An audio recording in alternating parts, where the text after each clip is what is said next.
Good morning student. अपनी exercise 6.3 class 10th NCERT solution में कर रहे थे अपन। My dear student, question number 14 देखेंगे। क्वेश्चन नंबर 14 में गिवन है दो ट्राइंगल अपने को।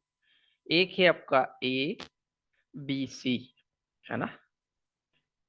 ए बी सी गिवन है और दूसरा गिवन है पी क्यू आर। इस तरीके से दो ट्राइंगल मेरे को दिए हुए हैं ये। और इन दो ट्राइंगल की जो साइड्स है, A B to P Q, AC to PR and AD, जो बीच में ये परपेंडिकुलर डला हुआ है AD टू PM, इनका जो करस्पोंडिंग रेशियो है माय डियर स्टूडेंट्स ये इक्वल है। दिस इज गिवन, है ना। इनका करस्पोंडिंग रेशियो गिवन है क्वेश्चन में। ओके, शो करना अपने को कि ABC will be similar to the PQR। अभी तक अपन दो ट्राइंगल को सिमिलर ही प्रूव कर रहे हैं कहीं ना कहीं। क्वेश्चन थोड़ा सा लंबा जाने वाला है, लेकिन अपने को प्रूफ करना है कि एबीसी पीक्यूआर के क्या होगा, सिमिलर होगा। इस क्वेश्चन को शुरू करने के लिए अपने को एक छोटा सा कंस्ट्रक्शन करना पड़ेगा। डियर स्टूडेंट ध्यान से देखिए। कंस्ट्रक्शन, क्या कंस्ट्रक्शन कर रहा हूं मैं, ध्यान से देखिएगा। यहां से इस लाइन को एक्सटेंड कर रहा हूं, है ना। सपोज ये पॉइंट सबसे पहले देख लीजिए, यहां से ये लाइन को एक्सटेंड कर रहा हूं। एक मिनट, ये पॉइंट है आपका डी, ध्यान रखना, है ना। और इसमें ये पॉइंट है आपका एम। अब क्या कर रहा हूं मैं, इस लाइन को मैंने एक्सटेंड करना, इसको नीचे एक्सटेंड करना है, वो भी AD के बराबर। मतलब ये वाली जो हाइट है इसके बराबर, AD के बराबर। उसके बाद क्या करना है, यहाँ एक पॉइंट मिलेगा मेरे को, E मिल गया। अब इस E को C से ज्वाइन कराना है, E को C से ज्वाइन कराना। ठीक है। सेम कंस्ट्रक्शन में इस ट्रायंगल में भी कर देता हूं, अभी जरूरत नहीं पड़ना है, लेकिन आगे मैं यही करने वाला हूं, इसलिए एक साथ कर देता हूं। ये कंस्ट्रक्शन करा और इसको मैंने इससे मिला दिया। क्लियर, ठीक है। ये पॉइंट दे दो इसमें, एम था तो ये एन दे दो। माय डियर स्टूडेंट्स ध्यान से देखना, क्या कंस्ट्रक्शन करा मैंने। मैंने DE, ये जो AD है इसके बराबर DE खींची सबसे पहले, तो मतलब DE जो है वो इक्वल है किसके, AD के। ठीक है। और फिर क्या करा, ज्वाइन कराया, join D to E, join, sorry, join करा मैंने E से C को, है ना। E to C। पहले वाले ट्रायंगल में मैंने ये वाला कंस्ट्रक्शन करा। क्लियर। दूसरे वाले ट्रायंगल में क्या कंस्ट्रक्शन करा वो भी अपन अभी लिख देते हैं ताकि आगे दिक्कत नहीं आएगी। एम एन के बराबर मैंने खींचा PM, PM के बराबर MN, और ज्वाइन कराया मैंने R को N से, ज्वाइन, है ना, N टू R। क्लियर। ये कंस्ट्रक्शन करा, इस कंस्ट्रक्शन के बिना ये क्वेश्चन सॉल्व नहीं होगा, इसलिए इसको अपन ने सॉल्व करा। माय डियर स्टूडेंट ध्यान से देखने वाली बात है। अब मैं दो ट्राइंगल लेके चलता हूं, ADB और दूसरा है आपका EDC। Triangle ADB and triangle EDC। EDC, देखो एक ये वाला ट्राइंगल और एक ये वाला ट्राइंगल लेके चल रहा हूं मैं। ये दोनों ट्राइंगल में ध्यान से देखोगे तो ये जो है ये इक्वल एंड अपोजिट एंगल होंगे माय डियर स्टूडेंट्स, है ना। Equal and opposite angle same जो है इधर भी होगा, है ना। तो जो डी पे दो एंगल बन रहे हैं वो इक्वल एंड अपोजिट एंगल होंगे। अब ये दो ट्राइंगल में क्या क्या चीजें अपने पास सिमिलर है माय डियर। सबसे पहली चीज तो इसमें देखो, तो जो AD है, AD साइड वो किसके बराबर है, ED के। ऐसा मैंने कहा से लिख दिया, है ना। तो ये तो कंस्ट्रक्शन से आया ही है ना, बाय कंस्ट्रक्शन, तो यहाँ लिख दीजिए बाय कंस्ट्रक्शन से ये दोनों साइड इक्वल हो गई। दूसरी बात, जो मैंने अभी आपको वर्टिकली अपोजिट एंगल का कंसेप्ट बताया, कौन कौन सा एंगल है, angle A D B, diagram में देखते जाइए बिल्कुल, वो इक्वल होगा एंगल ईडीसी के, ईडीसी के, है ना। ईच एंगल कितने डिग्री का हो गया ये, each angle is 90 degree, clear, each angle is 90 degree. अब माय डियर स्टूडेंट, समझने वाली बात ये है कि ये जो डी पॉइंट है ये बीसी का मिड पॉइंट है। इसका मतलब क्या है कि ये पार्ट और ये पार्ट इक्वल होगा, है ना।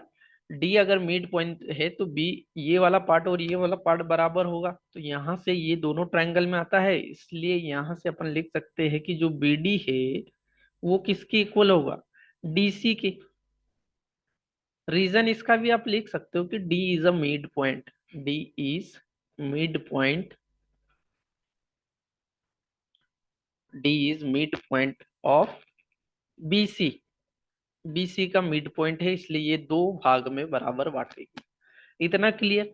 माय डियर स्टूडेंट, यहाँ पे हुआ क्या, देखा, एक साइड फिर एक एंगल और एक साइड, मतलब दो साइड और एक एंगल इक्वल हो गए। मैंने आपको बताया था कि यदि किसी ट्रायंगल की तीन चीजें इक्वल हो जाए तो वो ट्रायंगल कॉन्ग्रेंट होता है। अभी अपन सिमिलर की बात नहीं कर रहे, वो ट्रायंगल क्या होता है, कॉन्ग्रेंट। तो इसलिए मैं यहाँ इतना तो क्लियर बोल सकता हूँ कि जो ट्रायंगल ए डी बी है, जो ट्रायंगल ए डी बी है वो कॉन्ग्रेंट प्रूफ हो गया किसके, ट्रायंगल ईडीसी के, ईडीसी के। कोई दिक्कत, कैसे हुआ, तो सिंपल सी भैया साइड एंगल साइड रूल से, है ना, साइड एंगल साइड रूल से। माय डियर, समझने वाली बात ये है कि यदि ये कॉन्ग्रेंट हो गया, है ना, तो कि कोई ट्रायंगल कॉन्ग्रेंट होता है तो बाय सीपीसीटी उसकी ऑल साइड्स जो है इक्वल होगी। मतलब एक ट्रायंगल ए बी, इसकी साइड जो है वो सी की इक्वल होगी कि नहीं, दूसरे वाले ट्रायंगल की, सॉरी, है ना। हाँ, मतलब ये जो ए बी साइड से है ये किसके इक्वल हो जाएगी, डायग्राम में देखिए ईसी के equal. Reason, by CPCT, CPCT rule से, है ना। सीपीसीटी रूल ये बोलता है कि यदि कोई ट्रायंगल कॉन्ग्रेंट है तो उसकी सभी साइड्स जो है आपस में क्या हो जाएगी, इक्वल हो जाएगी। माय डियर जी, ये जो ए बी इक्वल टू सी आई, इसको इक्वेशन नंबर 1 दे दीजिए, इसकी जरूरत पड़ेगी अपने को। ठीक है, और इसको नोट डाउन कर लिए, है ना। स्पेस की कमी इसलिए मैं इसको इधर से रिमूव कर रहा हूँ, फिर अपन आगे बढ़ते हैं।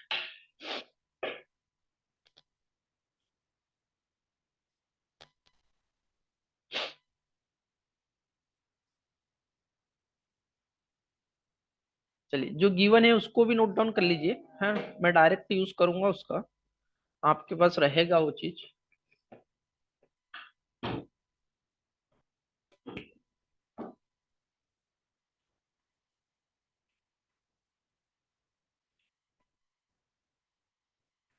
ओके, अपन आगे बढ़ते हैं। क्वेश्चन देखिए थोड़ा सा लेंदी होने वाला, लेकिन स्टेप बाय स्टेप ध्यान से आपको समझना है, प्रैक्टिस करना है। चीजें कंफ्यूज करती है इसमें, इसलिए इनको क्या करना है, इन क्वेश्चन को हद के साथ सॉल्व कर लीजिएगा, ठीक है। तभी ये क्वेश्चन आपको डेफिनेटली बनेंगे। और मैं कोई नया नहीं कर रहा हूँ, मैं रूल के हिसाब से अप्लाई करता जा रहा हूँ और क्वेश्चन को सॉल्व करते जा रहा हूँ। क्लियर, नाउ क्वेश्चन को आगे देखिए। अब ट्रायंगल, सेम सेम कंसेप्ट देखिए, अभी तो मैंने एक ट्रायंगल का यूज करा जो एबीसी था और उसमें से एक इक्वेशन निकाली। ऐसे ही में जो है सिमिलर सेकेंड वाला ट्रायंगल जो पी क्यू आर है उसकी बात करूंगा। उसमें भी मैंने क्या करा, कंस्ट्रक्शन कर दिया, जो कंस्ट्रक्शन वाला पॉइंट था मैंने लिख दिया था, है ना, कि भैया एम एन पी एम के बराबर खींची और एन को आर से मिला दिया।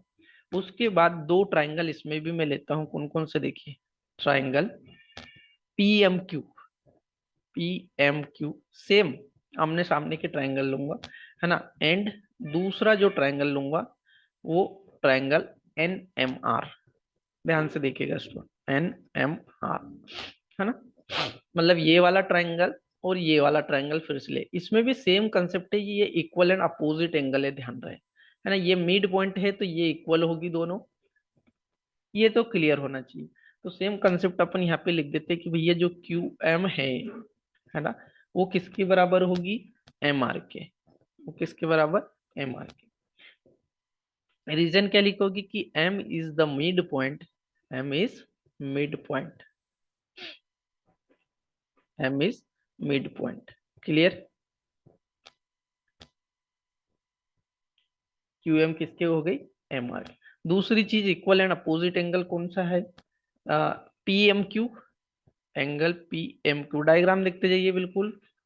P M Q equal to होगा एंगल एन एम आर के, एंगल एन एम आर के।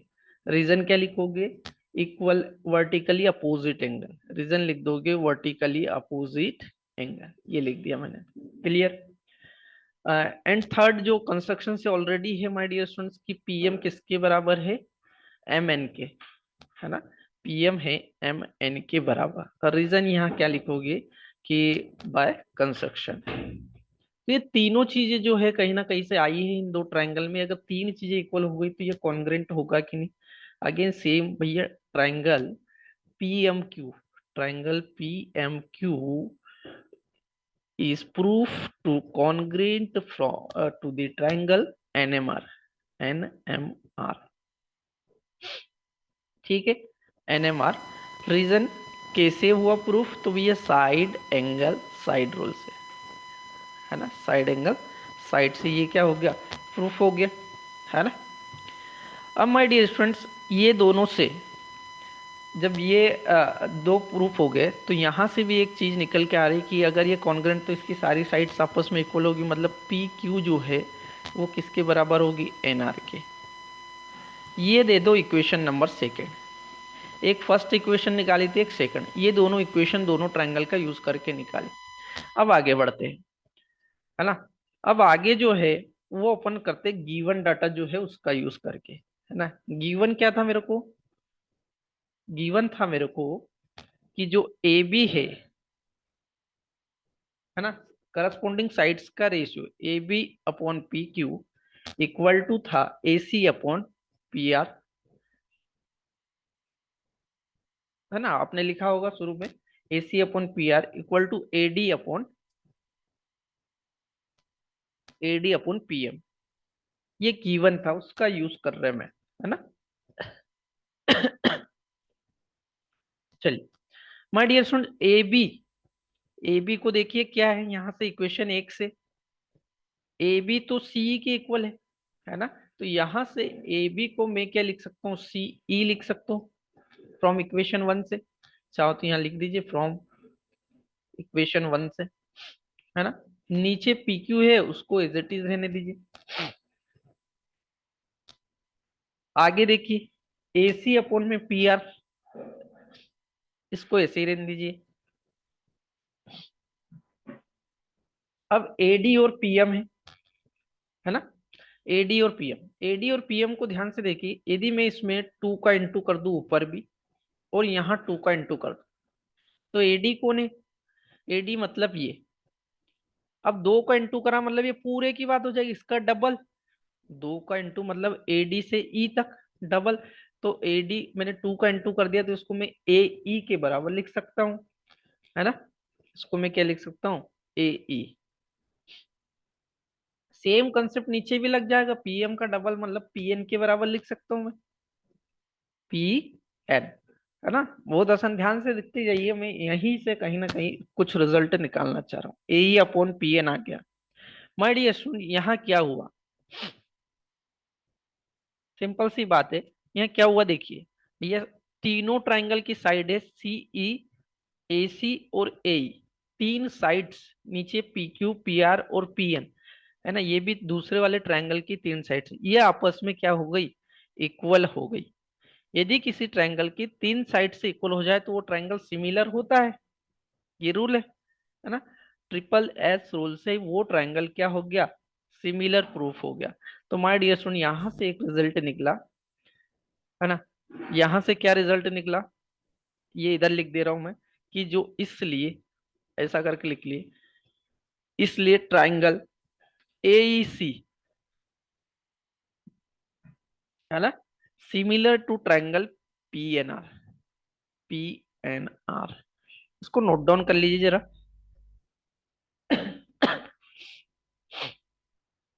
यहां से ये रिजल्ट निकल गया अपना। ठीक है, चलिए मैं इसको रिमूव कर रहा हूँ, उसके बाद इसको कंटिन्यू करता हूँ।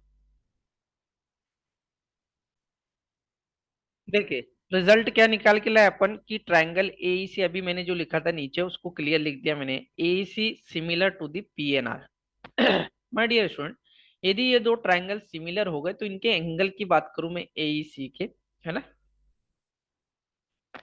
Triangle AEC similar to PNR. AEC मतलब ये बड़े वाले ट्रायंगल की बात कर रहे हैं अपन, है ना, एईसी मतलब ये बड़े वाला ट्रायंगल, इस बड़े वाले ट्रायंगल पीएनआर के बराबर है। तो इसका ये जो अगर कोई ट्रायंगल सिमिलर तो उसका एंगल ये वाला ये वाले के इक्वल होना चाहिए सिमिलरिटी के लिए, है ना। तो अपन ने अगर इस एंगल को 1 माने और इसको 2 माने तो ये दोनों एंगल आपस में सिमिलर होगी। इसको मैंने इक्वेशन नंबर थर्ड दे दिया है, इक्वेशन नंबर थर्ड। ठीक है, अब माय डियर स्टूडेंट सिमिलरली ध्यान से देखोगे, मैं एक चीज समझाना चाह रहा हूं। देखिए अगर मैंने कंस्ट्रक्शन में ये डी से नीचे एक्सटेंड करा और सी से मिलाया, यदि मैं इसी को कंस्ट्रक्शन करता सेकेंड सिचुएशन में सिमिलर, इसको नीचे एक्सटेंड करता और इसको बी से मिलाता, सेम इधर के डायग्राम में इसको मैंने एम से एन तक एक्सटेंड करा और आर से मिलाया, ऐसे ही मैं इसको एम से एन तक एक्सटेंड करके क्यू से मिलाता तो एंगल 4 आता और एंगल थर्ड आता। मतलब पूरा रूल यही अप्लाई होता, है ना। तो सिमिलर करके लिख सकते हो कि अगर ऐसा वाला कंस्ट्रक्शन करते तो यहाँ पर जो है वो दो ट्रायंगल सिमिलर होते। वो कौन से होते? ट्रायंगल ए बी ई, मतलब ये वाला बड़ा ट्रायंगल, है ना, A B E will be similar to triangle P Q N. बहुत बड़ा कंसेप्ट मैंने एक छोटी सी लाइन में खत्म कर दिया है। ध्यान से देख लीजिए क्या करा मैंने, ये कैसे लाया सिमिलर। भैया ये जो कंस्ट्रक्शन है नीचे जो करा है ये फिर से करूंगा मैं, उसको सिमिलर करके लिख सकते हो आप, वही आएगा। फिर से करूंगा लेकिन ये बस ई को सी से मिलाने की बजाय मैं ई को बी से मिलाऊंगा तो एंगल 3 की बात आ जाएगी। वैसे इधर क्यू से एन को मिलाऊंगा तो एंगल 4 की बात आ जाएगी। तो सिमिलर करके ये दो ट्रायंगल सिमिलर हो जाएंगे, ये बड़े वाले। और जब सिमिलर हो जाएंगे तो यहाँ भी एंगल मैंने इसको 2 दे दिया यदि और इसको 4 दे दिया तो ये आपस में क्या हो जाएंगे, सॉरी, एंगल थर्ड और फोर्थ, है ना, 3 और 4 क्या हो जाएंगे आपस में इक्वल हो जाएंगे। ठीक है, इसको इक्वेशन नंबर फोर्थ दे देंगे। ये कंसेप्ट जरूर समझ लेना ध्यान से। अब क्या करें भैया, ये दोनों इक्वेशन को ऐड करना है। Add equation number third plus fourth, है ना। मतलब कैसे ऐड होगा, 1 में 3 ऐड हो जाएगा और 2 में 4 ऐड हो जाएगा। चलो 2 इधर लिख दिया, 2 में 4 ऐड हो जाएगा। डियर स्टूडेंट अब ध्यान से देखिएगा क्या हो रहा है। 1 और थर्ड को देखिए क्या है पूरा मिलके डायग्राम में, ये एंगल ए है तो इसको एंगल ए लिख दिया मैंने, है ना। ये दोनों का सम, और ये दोनों का सम देखिए क्या, 2 और 4 यहाँ, ये पूरा मतलब एंगल पी है ना, एंगल पी है। इसको रिमूव कर देता हूँ, एंगल पी। तो ए और पी दोनों आपस में बराबर हो गए कि नहीं, यहाँ से एंगल ए और पी आपस में बराबर हो गए यहाँ से। ठीक है डियर स्टूडेंट, अगर एंगल ए और पी दोनों इक्वल हो गए तो अपन दो ट्रायंगल की बात करें जो प्रूव करना है, triangle A B C and triangle P Q R की। अब देखिए फाइनल स्टेप तरफ अपन पूछ रहे angle triangle P Q R, है ना। मैंने पहले ही बोला था क्वेश्चन लंबा होने वाला लेकिन समझने वाला क्वेश्चन है ना, बहुत आसानी से हो जाएगा। अगर ये एंगल बराबर है तो इन दोनों में इनकी साइड्स का रेशियो, मतलब ए बी का ratio to the P Q से वो इक्वल होगा किसके, ए सी। अच्छा ये इक्वल है ही, गिवन है माय डियर स्टूडेंट, ये गिवन है इन दो ट्रायंगल में A C upon P R, this is given. इतना तो क्लियर है ना, ये चीज गिवन है। और एंगल ए यहाँ लिख रहा हूं ध्यान से, एंगल ए बराबर पी हो गया, मतलब दो साइड्स बराबर हो गई और एक एंगल बराबर हो गया। ये अबो प्रूफ कर चुकी ये वाला, है ना। यहाँ लिख दो अबो प्रूफ, प्रूफ, है ना। माय डियर फ्रेंड, देखिए ये दो साइड, एक ये वाली साइड इसकी इक्वल हो गई और ये वाली साइड इसकी इक्वल हो गई और एक ये एंगल इक्वल हो गया, दो साइड और एक एंगल इक्वल हो गया तो ट्रायंगल सिमिलर हो गए। तो सिंपल से रिजल्ट लिख दिए, इसलिए triangle A B C, A B C is similar to triangle P Q R, similar to triangle P Q R. Clear? यही तो प्रूव करना था, है ना। रीजन लिख दीजिए my dear, side angle side rule, side angle side, ये जो है प्रूफ हो गया, है ना। क्वेश्चन लंबा था लेकिन आसान था क्वेश्चन, बहुत आसानी से आप इस क्वेश्चन को सॉल्व कर सकते हो। ठीक है, तो इसको नोट डाउन करिए, फिर अपन नेक्स्ट क्वेश्चन देखते हैं।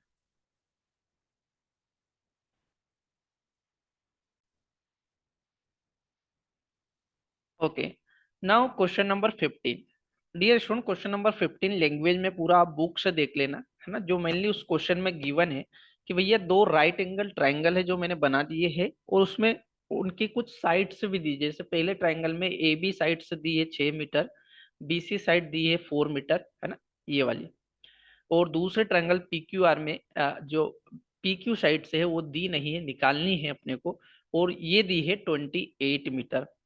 एक और चीज बोली, राइट एंगल ट्रायंगल है मतलब ये एंगल दोनों 90 डिग्री के है और ये एंगल सेम है इनके। यदि ये एंगल थीटा है और ये एंगल भी थीटा होगा, ये क्वेश्चन में गिवन है। दो ट्रायंगल दिए हैं, ये मैंने लिख दिए एबीसी और P Q R. My dear student, इसके अलावा क्या अपने को डायग्राम से भी क्लियर हो रहा है कि जो एंगल बी है वो एंगल क्यू है। ऐसा क्यों? क्योंकि दोनों ही क्या है, each is 90 degree, each 90 degree. सबसे पहले अपने को सिमिलर प्रूव करना पड़ेगा, फिर एच की वैल्यू निकालनी पड़ेगी। कुल मिला के ये क्वेश्चन मार्क है, ये अपने को एच फाइंड आउट करना है। ठीक है, अब इसमें देखोगे तो जो एंगल बी है ना, उसके अलावा एंगल ए सी बी देखोगे आप, ये दोनों एंगल बराबर है, ये क्वेश्चन में गिवन है हमारे, है ना, ये क्वेश्चन में गिवन है। दूसरा है P R Q, R Q ध्यान से देखोगे तो यहाँ में सी को और यहाँ आर को सेंटर, सी मतलब ये वाला, यदि मैंने इसको थीटा माना तो ये भी थीटा होगा, कुल मिला के ये है कि भैया दोनों इक्वल है। ये मैं खुद से नहीं लिख रहा हूँ, ये गिवन है, इसलिए यहाँ लिख दीजिए this is given data. Clear? My dear student, ध्यान से देखोगे तो सिर्फ मैंने जो क्वेश्चन में गिवन है वो लिखा, उससे क्या हुआ, एक एंगल ये और एक एंगल ये इक्वल हो गया। तो सिमिलरिटी तो यही बोलती कि कोई दो एंगल या कोई तीन एंगल इक्वल हो जाए, कोई दो साइड या कोई दो तीन साइड इक्वल हो जाए। अगर दो एंगल इक्वल हो गए तो ये ट्रायंगल सिमिलर हो गए। इसलिए मैं सिंपल सी बात बोल सकता हूँ कि भैया triangle A B C, A B C similar हो गया ट्रायंगल पी क्यू आर के, ट्रायंगल पी क्यू आर के। ठीक है, कैसे सिमिलर हो गया, तो एंगल एंगल सिमिलरिटी, क्या लिखोगे, एंगल एंगल सिमिलरिटी। कोई दिक्कत? माय डियर स्टूडेंट, अगर ऐसा हो गया, सिमिलर हो गया, तो सिमिलर ट्रायंगल की साइड्स जो है वो सेम रेशियो में इक्वल होती है। अभी जो मैंने लास्ट क्वेश्चन में कंसेप्ट बताया, तो लिख दीजिए कि जो A B upon P Q का रेशियो होगा वो किसकी इक्वल होगा, बी सी अपॉन, ये कंसेप्ट बहुत बार यूज कर चुका हूं तो इसको नया मत समझिए, है ना, वो क्यू आर के इक्वल होगा। ठीक है, अब देखिए यहां से क्या होगा आगे, भैया मेरे को ए बी की वैल्यू दी है, डायग्राम में देखिए कितनी, 6। मेरे को पी क्यू की वैल्यू दी है क्या, नहीं, लेकिन एच मैंने उसको बोल दिया, है ना, हाइट। दूसरा आगे चले, बीसी की वैल्यू दी है क्वेश्चन में, यस 4, अपॉन में क्यू आर की वैल्यू भी दी है मेरे को 28। देखिए यहाँ से एक ही अननोन है, जो निकालना है निकल जाएगा आसानी से, भैया एच निकालना है यहाँ से, तो क्या चला जाएगा, 28 6 इंटू 28 हो जाएगा, है ना, अपॉन में 4 आ जाएगा। अब क्या होगा, इस 4 से 28 कट जाएगा 7 बार, और 7 का 6 में इंटू हो जाएगा, तो यहाँ से एच आपका जो आ जाएगा वो 42 मीटर, यदि ये था तो मीटर में। ये हो गया आपका आंसर। बहुत आसान क्वेश्चन था, लेकिन लैंग्वेज वाला क्वेश्चन पढ़ लेना, थोड़ा सा समझ के डायग्राम बनाना है, उसके बाद जो है कि क्वेश्चन आसान हो जाएगा। सिमिलर दो ही स्टेप में प्रूफ हो जाएगा, जैसे ही सिमिलर प्रूफ हुआ कि क्वेश्चन आपका सॉल्व। ओके, नोट डाउन करिए, फिर अपन नेक्स्ट क्वेश्चन देखते हैं। ओके, नाउ क्वेश्चन नंबर 16 देखिए। क्वेश्चन नंबर 16 क्या दिया हुआ है? If AD and PM are median of triangle ABC and PQR, दो ट्राइंगल है स्टूडेंट्स, ABC और PQR, और उन दोनों के मीडियन कौन है?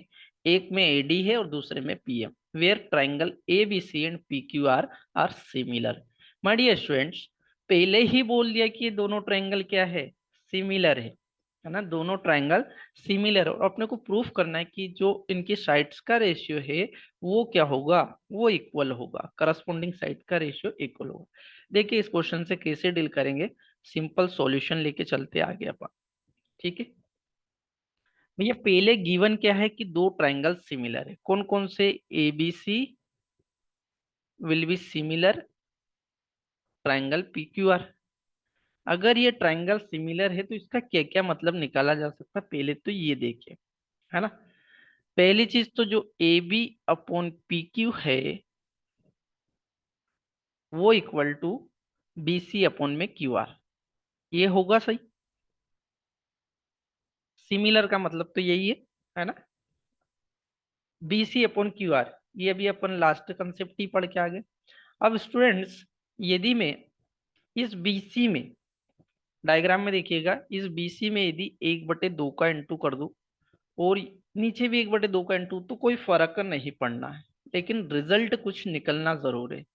रिजल्ट क्या निकलना, देखिए, इस AB अपॉन PQ को तो एज इट इज रहने दीजिए, AB अपॉन PQ।